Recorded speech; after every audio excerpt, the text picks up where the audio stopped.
we, I think we'll be making the hardware content is the hardware platform is more consistent, but the content is changing. So we might need more software engineers or whatever. But I think it depends on the product need.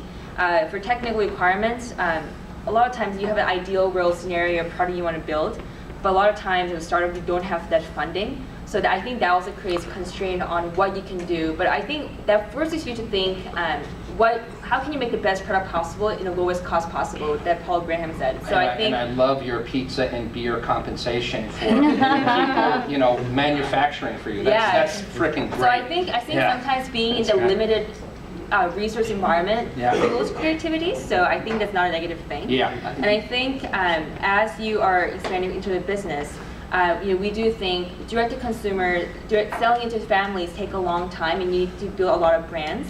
But a long-term solution, we want to make Jerry reimbursable, so can you talk to insurance companies? But having a research study and pitching an insurance company takes a long time. So when you think back, deconstruct the engineering part of that, you realize with 2 years out, you need to start talking to partners now. So I think that's the part where when you work through your business model, you will see what's a long-term solution, what's a short-term solution, and you realize when you time it out, you might need to start doing things now to reach your long-term solution.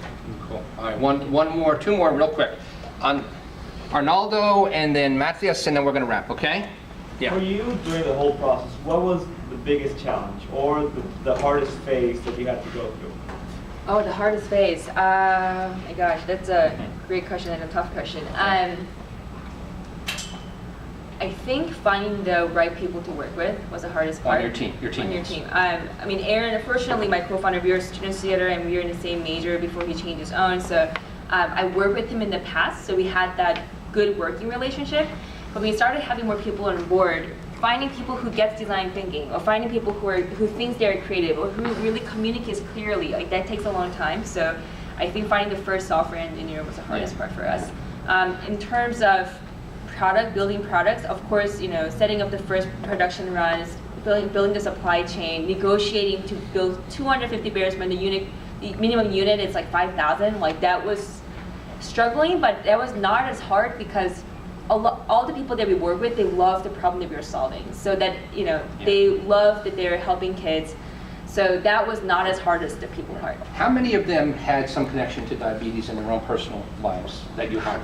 That we hired. So our software engineer, he actually has type 1 diabetes. Wow. So that's why he came. There you go. Our friend Joel, he had asthma, but before he came, he was working on this project to help kids with cerebral palsy to play toys. So he was interested in the chronic disease space. Wow. And Ryan was looking for things that changed the world. He was so bored out of his job. He wanted to work in something new. So, and they love kids, and we have crazy hobbies.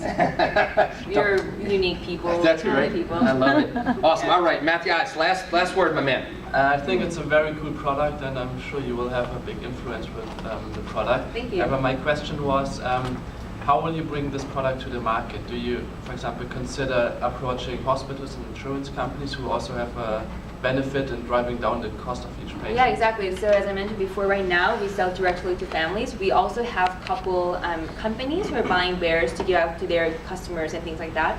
But I think down the road, we are on track to put Jerry's into 25% of all pediatric endocrinologists' office rooms, to have a bigger marketing way to expose Jerry to families. And JDRF and others may support that, or? Not yet. Not yet, okay. But we are also talking to insurance companies and doing the research study because ideally Jerry wants to be reimbursable. Of course, as we are talking to different VCs and mentors, some have a really strong idea, make Jerry as a consumer product, a strong brand.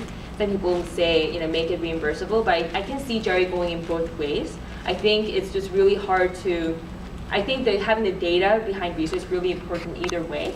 But I think either way, I think Jerry being the first consumer robot in the family homes right now, because we're like the only one, there are no competitors. So it's really hard to gauge what's going to be or not. But even the people that we talk to, the fact that Jerry in the homes that everyone failed in the past is a really great sign. So I think we're headed the right direction, but we need more iteration to get there. So. Well, what I'm struck by is your humility, right? That you went at this 30 times, that you you went fairly far down the road and you saw that the really experienced diabetics weren't, it wasn't sticky enough. So you went back to the drawing board and you figured out that you had to create gamification and you had to completely change your worldview on what would make this useful, right?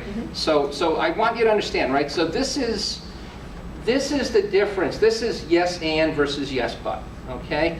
And yes but is the quickest way to completely undermine this process, right? In the tradition of Zen Buddhism, you have to be non-attached. You cannot be attached to the outcome. Yes, you want to succeed, but if you're attached to a specific outcome and it forces you to shut down the feedback that you're getting, you're dead in the water, right? So the humility that was exhibited here and the willingness to continue to go back to the drawing board again and again is a critical part of this experience, right? So let me just ask you one question, and maybe there's a way for some of the students in this room to participate.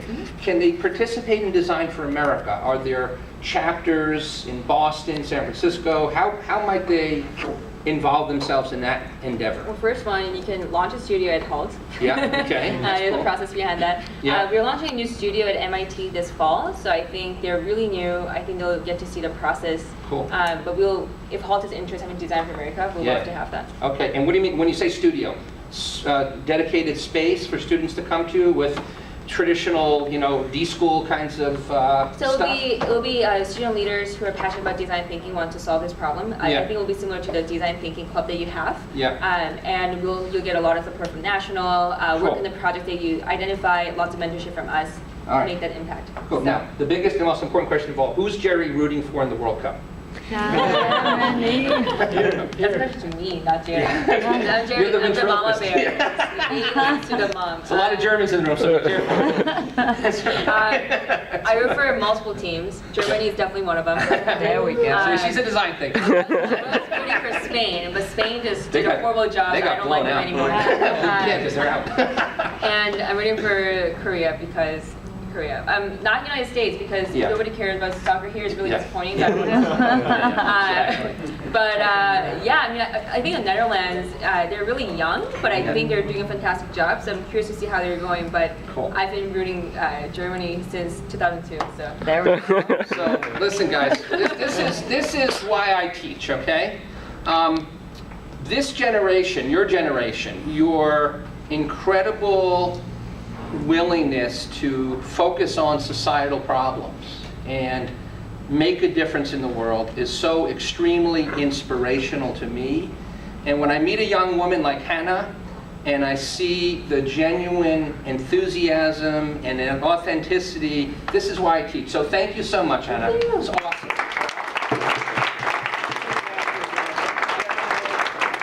Take a photo of the two of us and Jerry? Yep.